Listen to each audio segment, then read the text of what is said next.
pozdrav! U ovom videu ću vam pokazati neke stvari koje sam napravio.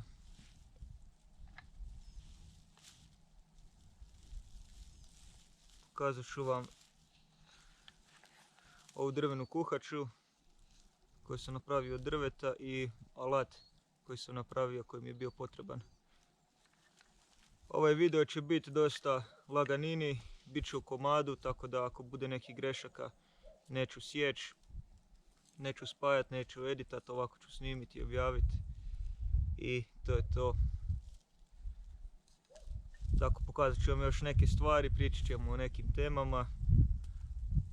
Ovdje sam si zapisao. Danas je 1.2.2024. godine. Evo, vrijeme je tako da se može biti u kratkim rukavima, iako ovdje još ima i snijega, ali dosta je toplo i ugodno. Ovo je lijepa crnogorična šuma, jako predivan krajolik.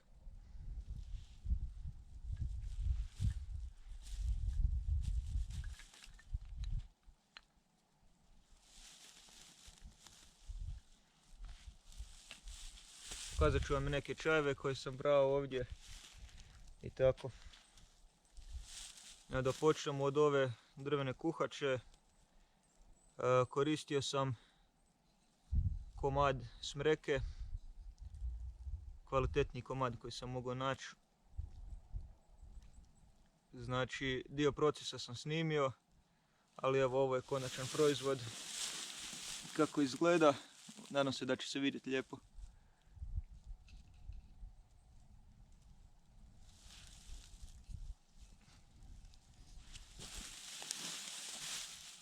Znači, u prirodi imamo mogućnost izraditi sebi potreban pribor za jelo, potrebno sklonište. Stvoreni smo da u prirodi smo sposobni sebi uzgojiti i pronaći hranu, vodu. Evo, ovdje imam izvorsku vodu. Inače koristim staklenu bocu, ali znači, kada hodam sa ruksakom koristim ovu plastičnu, zato jer je staklo teško i postoji opasnost da se razbije. Znači, ova je jako kvalitetna izvorska voda.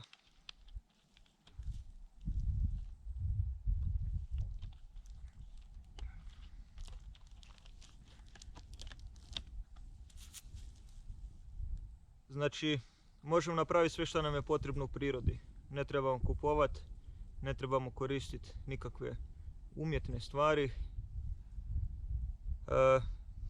Sigurno znate kako se izrađuje ovo tu, vidjeli ste vide, nije ni teško. Skoro svako bi to mogao napraviti od komada drva. Svakako praksa je potrebna. Još je ovdje ostalo da se impregnira, bilo bi idealno lanenim uljem, ali to nemam, tako da bit će dobro i maslinovo. Bitno da se zaštiti i impregnira.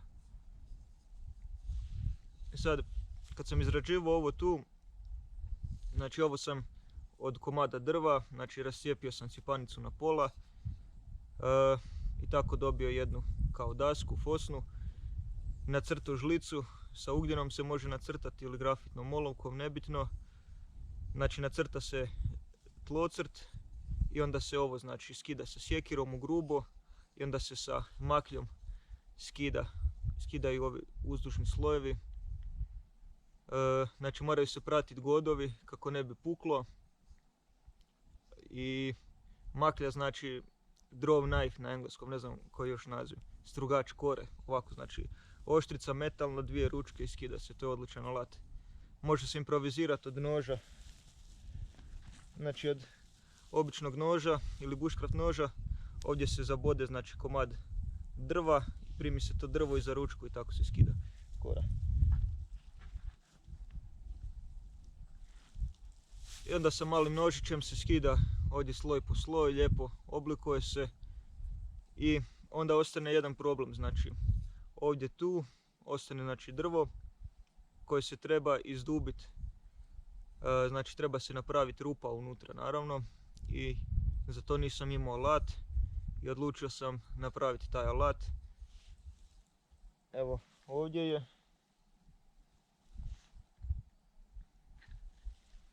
Ovo je znači alat za izubljivanje drveta, napravljen od, znači, na najprimitivniji mogući način. Dobro, naravno nisam željezo sam pravio, ali sam ga sam kovao. Znači da počnemo od ove drške. Drška je od kvalitetnog čvrstog komada smreke, s obzirom da ovdje nema drugih drva, na primjer neki hrast ili slično, ali jako će to biti dobro. Ovu, ajmo to nazvati oštricu, sam iskovao od jedne okrugle šipke. Znači nije baš bilo lagano iskovati, prvi put sam to radio. Ovako zahtjevan projekt, kovao sam prije oštrice, mača ili noževe i to, ali nikada ovak nešto zaobljeno. Znači prvo sam tu okruglu šipku iskovao da bude ovdje stanjena, onda sam ovdje još stanjio i na kraju tako savio. Sada bitno je da se ova oštrica oštri na sljedeći način. Znači ovaj tu dio oštrice, nadam se da vidite, ovo je GoPro, tako da snimka će vjerojatno biti dosta daleko. Znači ovaj tu dio mora biti ravan, savršeno ravan kad se oštri, kao ljeto. A ovaj tu dio se oštri, znači prema unutra. Tako da kada se ovako koristi, da znači kida drvo, da se ne zabada unutra. I onda na kraju sam napravio od drva ovaj zaobljeni oblik, namočio ga u vodi i jako dobro užario ovu oštricu i onda savio okolo. I na kraju sam užario ovu oštricu baš jako i naglo hladio u hladnoj vodi, tako da postane čvrsta, da se promijeni struktura u željezu i da postane čelik. Sad ja sam uspio dobiti sam čelik, ne znam, to ovisi o temperaturi izgaranja i ovisi koje kvalitete ovo željezo. Možda isto neka legura ili nekvalitetno željezo. Najbolje je raditi stvari od turpije, znači željezna turpija za željezo ću reći, je od najkvalitetnijeg čelika, s obzirom da se znači da mora strugati željezo, znači mora biti čvršća od željeza. Isto su dobri i stari lageri, znači lager je jako kvalitetan čelik. Onda sam u ovoj drvnoj dršci skroz do ovdje sa pilom precizno izrezao ovak zarez. Znači skroz sam ispilio i s jedne i s druge strane, sredinu, tako da bi ovo željezo sjelo unutra onako baš dosta. Ovo je pola, otprilike točno pola drške. Onda sam stavio tu dršku unutra, skupio sam smole, znači borove smole sam skupio. Prokuhao sam je na vatri u limenci, znači sa vodom, tako da se ona čista smola filtrira i da se ona stara smola koja je kristalizirala, da se, kako bi rekao, da se obnovi, da nije onako krhka, nego da je mekana i kvalitetna. Nakon toga što sam dobio tu smolu, ta smola se ohladila, zdrobio sam je i odvojio posebno i dodao sitnog ugljena, znači prah od ugljena, drvenog ugljena u određenoj smjesi. Znači što više ugljena, to će ova smjesa više biti plastična, ali će isto biti krhka. Što manje ugljena, više smole, to će smjesa biti više kao, ajmo reći, više kao guma, silikon, znači više kao ta smola. Znači to treba, znači, dobro procijeniti. Onda sam užario ovu oštricu, nisam užario, zapravo sam ugrio samo, tako da se bolje poveže smola. Znači ugrio sam oštricu, blago ugrio, stavio je unutra i onda unutra izlio ovu smolu. Evo možete vidjeti kako to izgleda taj spoj.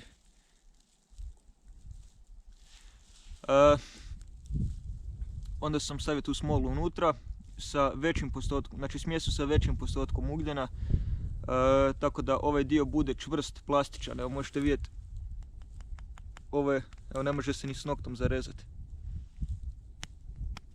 Znači plastika, prirodna plastika. Uopće se ne moraju koristiti umjetni materijali, nego prirodni. Nakon toga, nakon što se popunila ova rupa, sa klješnjima sam ovo jako dobro stisnuo i napravio novu smjesu prije toga, smjesu gdje je više smole, manje ugljena, i tu smjesu sam dobro ugrijao i ovdje znači obložio, radio sam ovako dio po dio, možda 4-5 namota da bude što kvalitetnije. Onda sam uzeo ovu tanku špagu i jako kvalitetno, jako čvrsto zamotao dok je još smola vruća. I tako radio sloj po sloj, i tek kad se osušila sam skinuo klješta i možete vidjeti ovu tu, kako bi nazvao, teksturu od ove znači špage prelivene sa tom prirodnom kao plastikom, znači ovo je plastificirano. Znači to je stara indijanska fora. Treba malo gledati okolo jer u ovoj šumi, osim što je nedaleko cesta, ima i vukova i medvjeda. Ceste su inače veliki rak na ovoj zemlji. Zapravo ne rak, rak su gradovi, a ceste su metastaze, znači kroz cestu svo zlo prolazi. Da nema cesta ne bi se toliko zlo to širilo brzo i uništavala priroda. Nego da se vratim na temu. Ovo je znači spojeno u jedno tijelo i špaga je to jako kvalitetno stisnula. Na ovaj način Indijanci rade strijele. Znači vrh strijele se veže, ili vrh koplja se veže za znači drvo, također se i kameni ili stakleni nož ili nož od kremena može na ovaj način zavezati. I dalje, znači kreativnost odlučuje kako ćete iskoristiti ovu kombinaciju, znači ta smola s kombinacijom ugljena i špaga koja se može napraviti u prirodi. Snimio sam video o tome. Video se zove kako napraviti špagu od kukuruza, znači od onog lista kukuruza. Kako napraviti špagu, na isti način se radi i od ostalih materijala, evo pa čak i od ovih travki se može isplesti špaga. Ovdje imam jedan primjerak. Znači ovo je lanena tanka špaga, ona obična špaga koju pletem tako da bi se znači dobila deblja špaga koja je puno čvršća. Evo, ako niste vidjeli onaj stari video, mogu vam ovdje pokazati na brzinu. To se zove na engleskom twist metoda.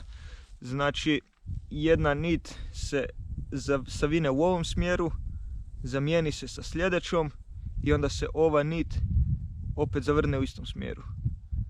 Ne znam, hoćete shvatiti, imate literature na internetu, makar ako imate negdje u knjigama, bilo bi bolje da knjige koristite, ili još bolje od knjiga je znači znanje drugih ljudi uživo da vam prenesu, da vam objasne, tako da ste što manje na tim uređajima i internetu.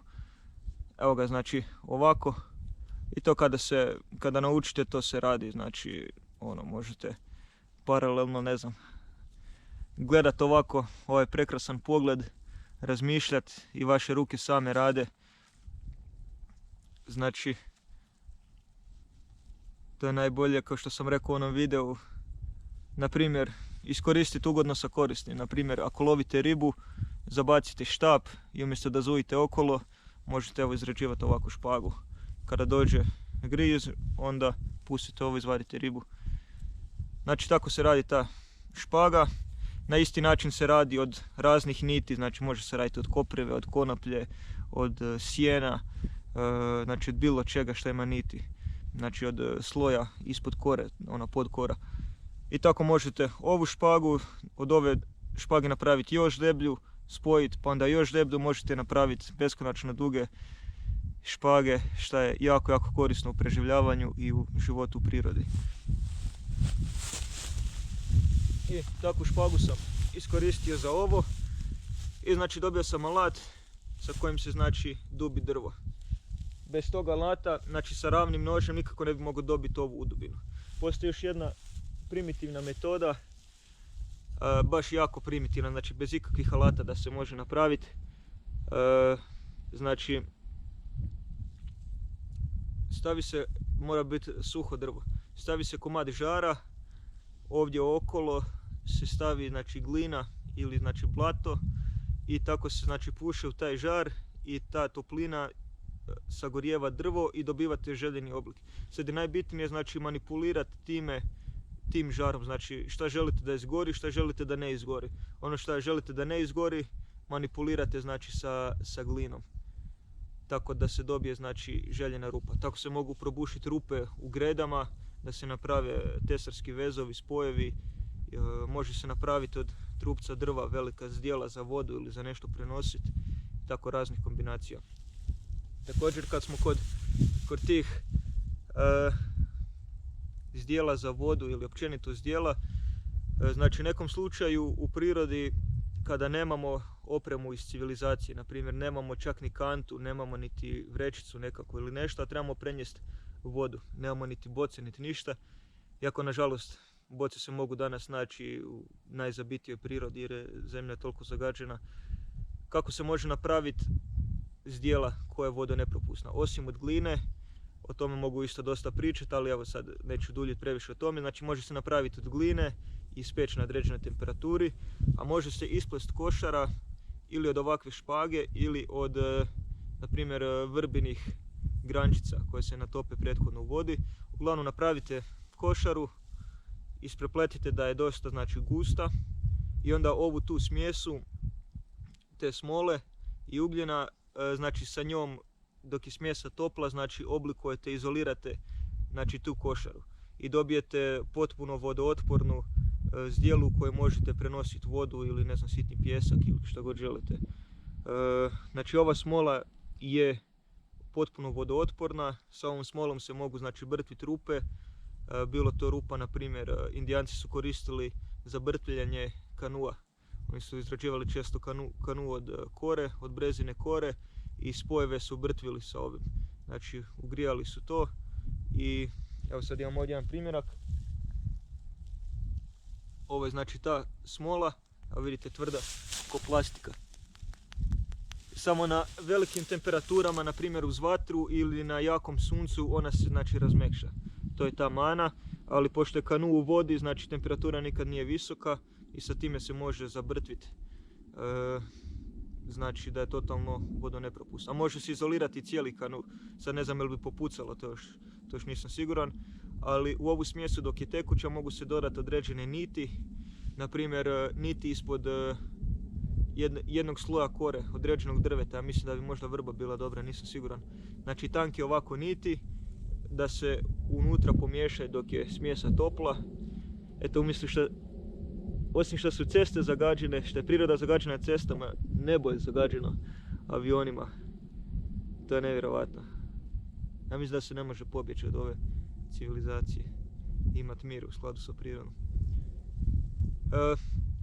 Te niti očvrstnu smjesu tako da je ova smjesa jako čvrsta. Znači tako možete dobiti, kao što sam rekao, tu kantu za prenositi vodu. To su odlične stvari, znači to je svugdje dostupno. Gdje god nađete nekakav bor ili smreku možete skupiti smolu i uz malo znanja možete jako puno stvari napraviti. Stvar je što te stvari nisu lagane napraviti. Na primjer, za kupiti ovako nešto treba vam 2 minute. Uzmete sa police, platite i vašim rukama i koristite. Ali za izraditi treba vremena. Treba dosta vremena i kada se rade ovakvi alati ne smije se žuriti, nego se radi jako kvalitetno, promišljeno. Tako da bi ovaj alat, kada se već uloži vrijeme i resursi, traje što duže. Zato su današnji moderni alati iz dućana su puno manje kvalitetni nego ovi ručni koji su stari ljudi radili. Znači ručne izrade. To je zanimljivo jer kao tehnologija napreduje. Evo, to je to što se tiče te smole. I znači sa tim alatom se znači, to može raditi. Ovdje je mana što sam ja, iako sam pazio na to, sjetio sam se da postoji ovaj alat za ljevake i dešnjake. Znači da sam ljevak, ja sam dešnjak, koristio bi ga ovako, znači oduprem se palcem i ovako dubim. Ali ne znam zašto, jednostavno sam napravio ga na krivoj strani. Zato jer sam oštrio ovu oštricu na ovoj strani. I znači ja ga sad trebam ovako gurat, znači nije isto kao da se odupiram palcem, onda nema se ta kontrola nad alatom. Ali ja ga koristim ovako i dovoljno je dobro. Neću ga nešto često koristiti, napravit ću sebi nekoliko žlica koje ću koristiti. Ili ću napraviti nekoliko njih za trampu, za mijenjat se, ili ću nekom pokloniti, ali svakako neću ih proizvoditi na stotine, da je to toliki problem. Ali idući put ću naučiti. To je jednostavno u prirodi, trebate puno pokušavati izrađivati neke stvari konstantno. Znači, ako idete sa namjerom, evo daću jedan dobar primjer. Prije nekoliko mjeseci sam izrađivao luk i strijelu. Baš se potrudio, radio sam ga 2 dana i išao sam se namjerom, napravit ću ovaj luk, ovo će biti vježba i najvjerovatnije će taj luk puknut kad ga napnem, ali opet ću ga raditi, znači treba mi iskustvo, ne može prvi luk koji napravim biti idealan, savršen. Znači majstori koji izrađuju lukove, oni se usavršavaju do kraja života. I sa tom namjerom radeći luk nisam smanjio kvalitetu rada, znači radije sam se trudio da bude što bolje. I zapravo luk je ispao bolje nego što sam mislio, koristio sam ga nekoliko dana i na kraju je pukao. I onda sam proučavao razloge zašto je pukao i našao sam literaturu u jednoj knjizi. Glavni razlozi zašto luk može puknut i ovoliko teksta. Znači to su samo glavni razlozi, to je sad tema za sebe. Uglavnom ja mislim, pošto sam ga držao na hladnoći, znači luk se treba ugrijati na tu nekakvu radnu temperaturu, još je vani bila vlaga, tako da možda zbog tog pukao. A još glavni razlog je što sam slučajno nožem presjekao par godova i tu je znači pukao. Tako da, eto, to je to što se tiče luka i ovog.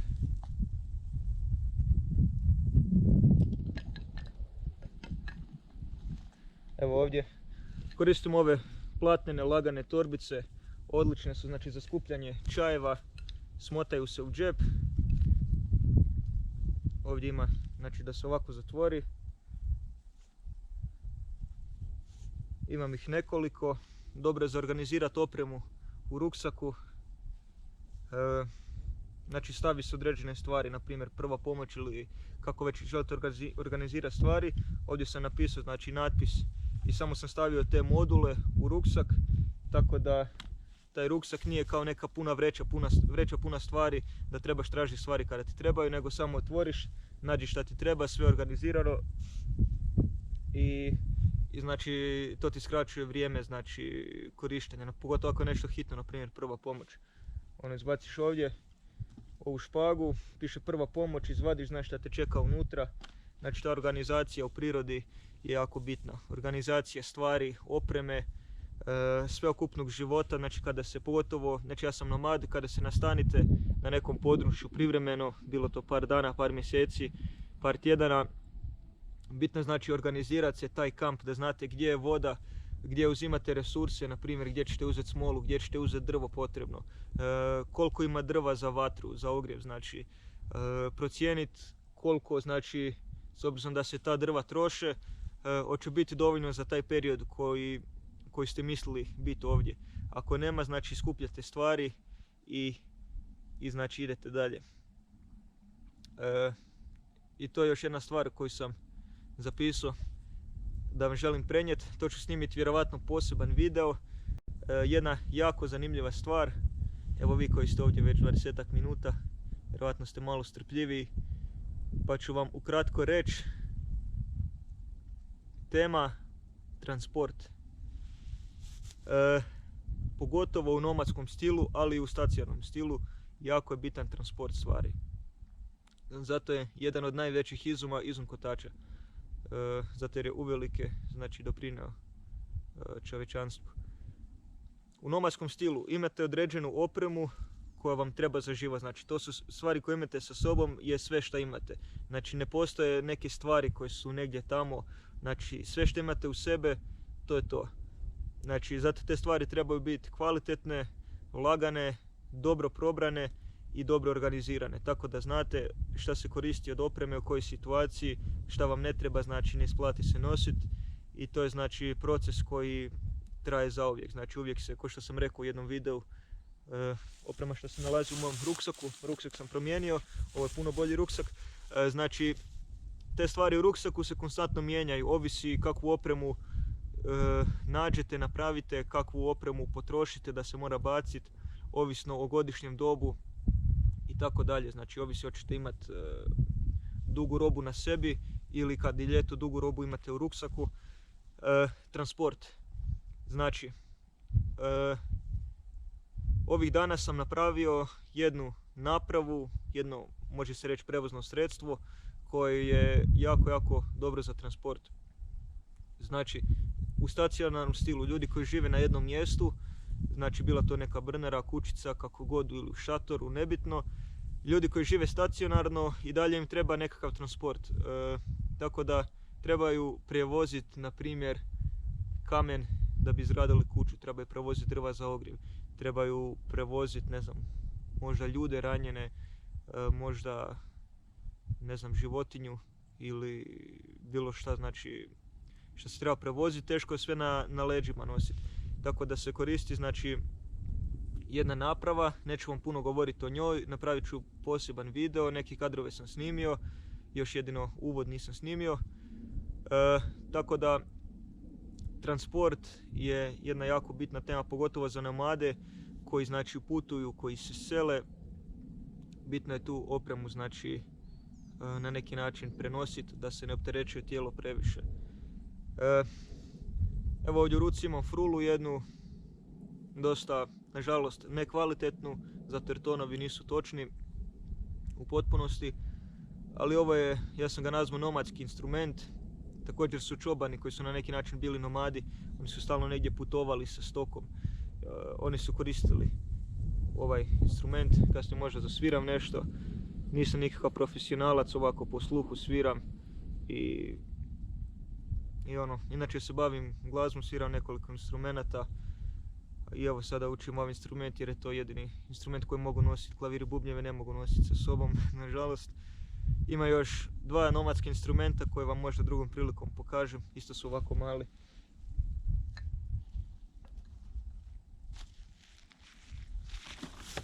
Ove vrećice su jako dobre, platnene.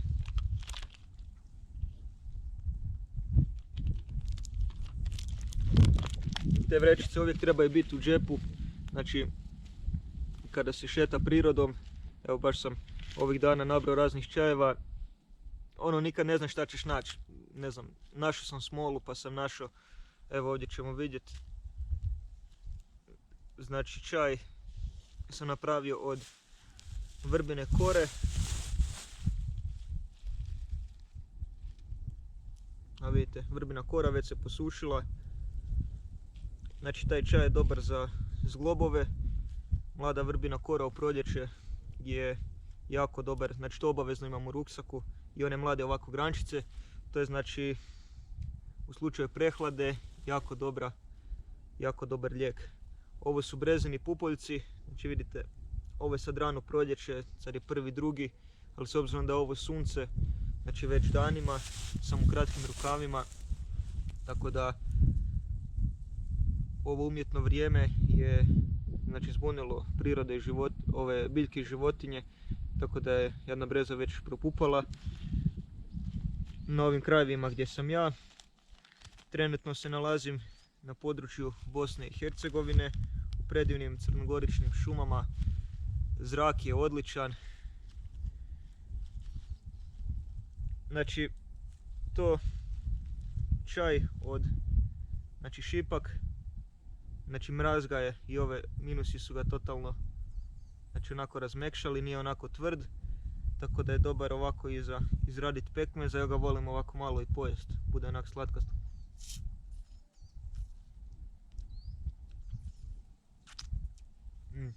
Čisti vitamin C. Čaj od šipka se može do 5 puta kuhati. Znači prokuhate ga, popijete čaj i tako 5 puta i on će vam uvijek dati u tih 5 puta dovoljno vitamina C, koji je jako bitan u preživljavanju. Znači sad da ne idem u detalje što vitamin C radi u tijelu, jako je bitan i također se može koristiti, da ne znam, vidite, znači obične ove grane od bora. Znači se skuhaju ove borove iglice, prokuha se u vodi, baš bude ukusan čaj, ono egzotičnog okusa. To je dostupno svugdje kada se u ovim šumama, kada je zima, snijeg, te grane su, znači, uvijek dostupne i prokuhaju se u vodi. Pogotovo kada imate nečistu vodu, kada nađete vodu koja je, na primjer, u potoku, niste sigurni je li sigurna za piće, ili ima nekih bakterija, iako se treba graditi imunitet, ali trebate biti oprezni. Bolje je znači napraviti čaj, baciti ovo, 2 ovakve grančice u tu zdjelu, pa to popiti toplo, nego kuhat vodu i onda čekat da se ohladi jer nećete piti toplu vodu. Znači trebali bi čaj piti, trebali bi dosta čaja piti, čisti tijelo i bubrege, to je dosta bitno u prirodi. Jer ako ste se zaista odlučili živjeti u prirodi, kao što sam ja, znači tu više nema nazad, onda morate znati da morate paziti na svoje tijelo. Znači, pogotovo kada dođu vremena kolaps civilizacije i kada neće biti doktora, kada danas ljudi jako slabo znaju liječiti, znači teško ćete naći na nekog dobrog travara ili liječnika prirodnog. Ti komercijalni lijekovi neće biti niti dostupni, hvala Bogu, i morate paziti na svoje zdravlje, znači na higijenu. Znači ljudi misle s obzirom da živim u prirodi da sam ja neuredan, kao nešto prljav, blatnjav, ne znam ja šta. Znači u prirodi se morate održavati tijelo, znači morate se naravno kupati, prati zube prirodnim materijalima koji su zdravi i tako, znači paziti na zdravlje preventivno, kuhat čajeve, jesti zdravu hranu, to sve vjerujem da znate. Zato jer vas zanima priroda, zanima vas život u šumi, vjerovatno me zato i pratite. Samo još šta vam fali većini vama je znači ta odlučnost za taj korak ili možda još dovoljno svijesti da shvatite da zapravo nema nazad. To je kao Titanic koji tone, na primjer. Oni koji su bili zaista svjesni, ovaj brod se probušio do te mjere da će kroz par sati potonut. Šta ćeš raditi na tom brodu? Koliko god da bilo udobno, čak je bila navodno i muzika gore, bilo je za pojesti, za popit. A šta ćeš raditi na tom brodu? Znači, ulazi u čamce za spašavanje i spašavaj se. Znači, ko tog nije svjestan, on će me sada ismijavati ili nešto, totalno me nije briga. Ali ko je toga svjestan, itekako će ovo shvatiti ozbiljno. I to je to što se tiče te teme. Ovdje još od čajeva sam našao meni jako dragu biljku.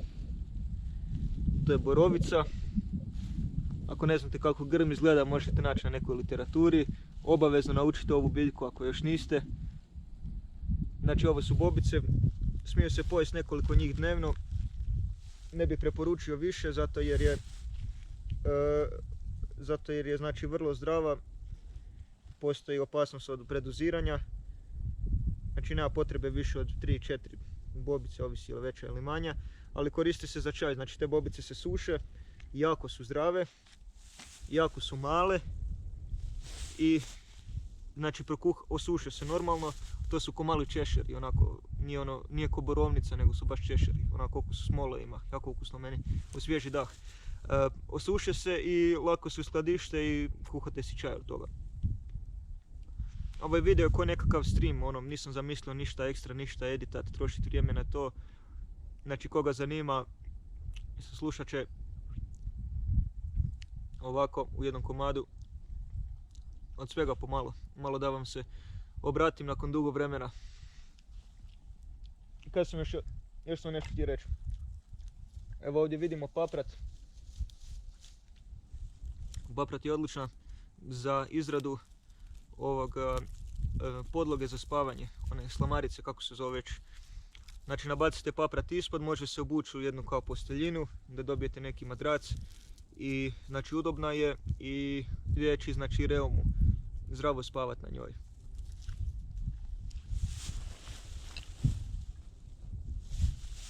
Šta sam još htio reći? Ovdje sam zapisao, ako slučajno zaboravim. Ovdje povremeno znam zapisati neku pjesmu i tako. Da, ovo sam htio reći na početku videa, ali evo sada. Zapisao sam, ne idi u prirodu zbog sebičnih želja. Znači ako ideš sa pravom namjerom u prirodu, znači bilo to kratkoročno kao nekakva šetnja ili bilo to ono puno poželjnije, život u prirodi. Ako ideš sa sebičnom namjerom, jedem živjeti u prirodu zato jer mrzim ljude, zato jer mi je dosta svih ljudi, ja se želim zabiti i ono, da nemam kontakta s nikim. To je neispravno. Također, ako želiš otići u prirodu iz grada zato jer, ne znam, ne da ti se radit, ili si lijen, ili nemam pojma, ili ono samo površni razlog, dosta mi je buke, zagađen je zrak, to su sve dobri razlozi, ali su površni i tako nećete daleko dogurat. Ono, ne da mi se radit, dosta mi je buke, puno ljudi mi se javlja sa takvim razlozima. Ono, ja im uvijek ovo kažem, pa evo reću i vama. Nećete, ja mislim, daleko dogurat sa tim načinom razmišljanja, jer je priroda jedan prirodan sistem, sustav koji se mora ispravno shvatiti. To je savršeni sustav koji je stvorio naš Bog, Otac, stvoritelj ove cijele zemlje i svega živog i neživog. Znači on je to odlično napravio, da sve savršeno funkcionira, voda cirkulira, znači životinje umiru, gnoje tlo, rastu biljke, biljke su korisne za vas, zdrave su za vas, znači prirodno okruženje je zdravo za nas. Znači kada se shvati taj cijeli prirodni sustav, to je jedna jako široka tema, kada se shvati taj sustav i kada se ide sa namjerom da želite živjeti u prirodi, zato jer želite vršiti volju Boga koji vas je stvorio, da živite u prirodi, tek ćete onda imati šanse da opstanete u toj prirodi. Ako odete tek toliko i ako vam je mrsko, ne znam, ubode vas komarac, to vam je mrsko, pa se sprljate u blatu, pa bude jako teških vremena. Stvarno, ja sam doživio jako teška vremena. Znači, kiša, blato, otkaže ti neka oprema, otkaže ti svjetiljka u mraku, prokišnjava ti šator, snijeg, pa je hladno, pa naložiš peć u šatoru ili u skloništu pa ti ide dim. Znači, bit će teških vremena. Ali, ako vas to demotivira, onda nemate logično dovoljnu motivaciju za to da se zapravo odlučite živjeti u prirodi.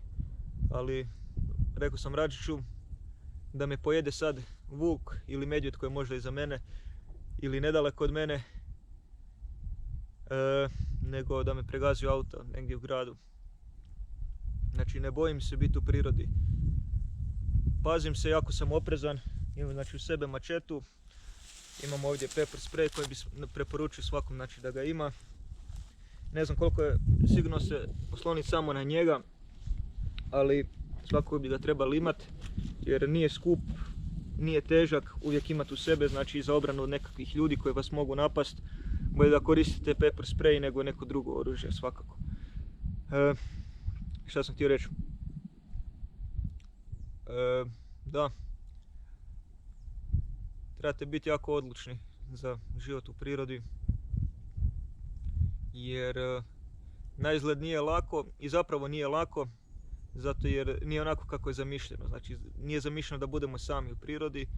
Ja nisam sam u prirodi, ali svakako je lakše kada je veća skupina ljudi u prirodi, jer je tako to namijenjeno.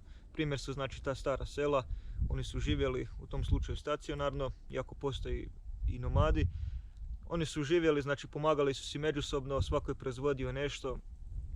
Znači ne možeš sam sve, to je jako logično. Ne znam zašto ljudi to ne kuže, ali to je logično. Mislim da je Bog htio da živimo sami na zemlji, stvorio bi jednog čovjeka i to je to.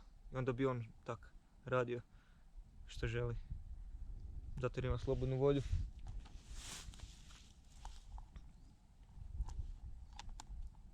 Da, znači, ne idite zbog sebičnih želja u prirodu. Znači, ako idete u prirodu samo zbog nekih koristi, blagodati i onda to nije ispravno, neće zaživjeti. Neće vas ni Bog blagosloviti ako idete s tom namjerom. Tema transport, o tome sam rekao. Spomenuo sam par puta tijekom ovog videa umjetno nešto, umjetna, na primjer plastika, šta sam već spominjao, umjetni materijali, umjetna žlica, ne znam, od nekog materijala tamo. Ta riječ se lako može povezati sa umjetnosti. Šta bi neko rekao, na primjer, ako zasviram ovu frulu, neko bi rekao to je umjetnost. Ili bi rekao ova žlica, to je umjetnost, ti si umjetnik što si napravio. Ja nisam uvrijedljiv, tako da ne bi se sad uvrijedio, ali bi rekao tom čovjeku nemoj me zvat umjetnik, zato jer ja nisam umjetnik. Koliko god da ti lijepo zvučalo ovo ili lijepo ovo izgledalo, ja nisam umjetnik. Zato jer ja sam prirodnjak, znači nisam umjetna osoba, ne sviram umjetan instrument od umjetnog materijala, niti sam napravio umjetnu žlicu od umjetnog materijala. Znači prirodna osoba je napravila prirodnu stvar, ništa ono neprirodno, znači žlica za jest, od prirodnih materijala na prirodan način, ili svira prirodnu glazbu, prirodne melodije, ima prirodnu Božju inspiraciju i svira znači na drvenoj fruli. Zašto bi ta osoba bila umjetnik? Umjetnici su ljudi koji imaju umjetni sklop, znači suprotno od Božjeg. Oni rade na umjetnim materijalima i sviraju umjetnu muziku koja je znači destruktivna i rade znači proizvode i stvari koji su također destruktivni i znači jako loše utječu na ljude. To je izvršena jedna velika manipulacija, tako da to je tema koju sam htio reći. Znači umjetnost znači neprirodno. Suprotno od toga je prirodnost. Znači umjetnost stavlja fokus na umjetno i još isto jako bitno je na nestvarno. To je na primjer što rade filmovi koje ja ne volim ili te znači serije i tako dalje. Znači to je nekakvo virtualno, umjetno, tvoja pažnja i fokus ide negdje drugdje i ja mislim da je to nekak neprirodno.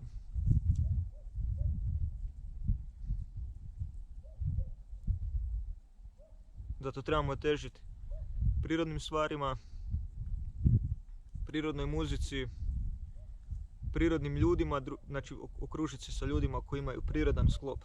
I to su znači te dvije strane, nema između, znači prirodno, umjetno, dobro, zlo.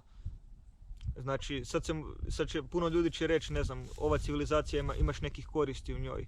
Znači ne zanimaju me te koristi ove civilizacije. Znači postepeno se odvajamo te civilizacije što brže mogu i to je to, znači ne zanima me ništa što je umjetno, ništa što uništava prirodu, zanimaju me znači te prirodne stvari. Tako da kad se okružite tim ljudima vi ćete se jako lagano razumjeti, znači tu nema puno priče, oni imaju taj sklop u glavi koji je, jednostavno se razumijete, sino ste doživjeli da se s nekom osobom kliknete, jednostavno sve vam je jasno. I svaka nova tema o kojoj se priča je jako jasna i jednostavno, znači sve sjeda na svoje, zato jer Bog nije kompliciran, on nije nas stvorio da bude nešto komplicirano, nejasno, mistično ili ne znam kako. Znači sve je nekak jednostavno i smisleno, istina je nekak smislena. Tako, evo, prije nego što zasviram, da vidim jesam spomenuo sve teme što sam mislio, nemam pojma. Dugo vam se nisam obraćao, dosta sam projekata imao, razne stvari sam doživio, na razna mjesta sam putovao. Putovao sam od Njemačke, znači Njemačka, putovao sam Austrijom, putovao sam šumama Slovenije, naravno Hrvatske, trenutno sam u Bosni i Hercegovini, bio sam u Crnoj Gori, tamo je bilo jako lijepo, i u Albaniji, tamo isto bilo lijepo. Bio sam na nacionalnom parku Tet se zove, znači nešto slično kao Alpe. Bio sam i na Alpama 2 puta, vrlo lijepa priroda, baš jako lijepa priroda je tamo, zrak je odličan, samo šta je to je, ono tamo gdje nema gradova je dobro. U Albaniji je isto jako zanimljivo, to putovanje to je trajalo cijelo ovo ljeto, bilo jako puno zanimljivih stvari i tako dalje, neću ići u detalje, ali eto, ova frula je iz Crne Gore i to je to. Znači nisam znači učio ovu frulu svirati, skužio sam da tonovi nisu točni, ali evo, volim ovako nekakve prirodne melodije, pogotovo uz vatru za svirati. Tako da evo, uživajte do kraja videa.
Evo ga nešto ovako na brzinu.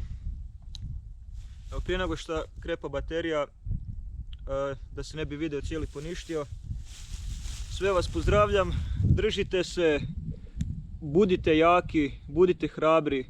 Znači jako je bitno da budete hrabri. Jako je bitno da budete hrabri, budite jaki, budite odlični i odlučni u onome što mislite da je ispravno. Ne budite mlitavi jer Bog ne voli mlitavce. Tražite istinu kakva god da je, jer sve što nije istina vodi u smrt. Držite se, dragi ljudi. Pozdrav!